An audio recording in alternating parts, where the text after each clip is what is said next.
தண்ணி அடிச்சு பண்ணுங்க.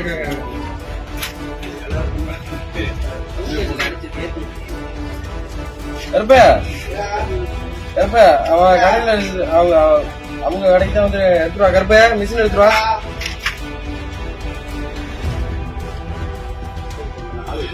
இல்லப்பா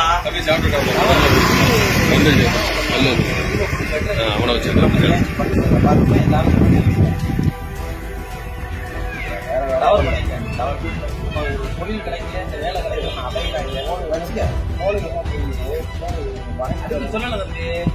முதல்ல ஒரு மது இருந்திருப்பார் உள்ள படத்துக்கு இருக்கிறாரு.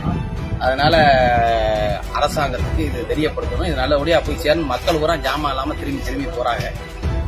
தேவையான ஜாமான் எல்லாமே இங்க கிடையாது. இப்ப இந்த ஜாமான் வந்தா திரும்பி போய்கிட்டு இருக்கு. அரிசி இல்ல, சீனி இல்ல, ரவை இல்ல, பாமாயில் எதுவா இருந்தாலும் இல்லைன்னு தான் போய்கிட்டு இருக்காங்க. இதை நேரடியாக அரசாங்கம் தலையிட்டு நடவடிக்கை எடுக்கணும் அதிகாரி. அதுக்காக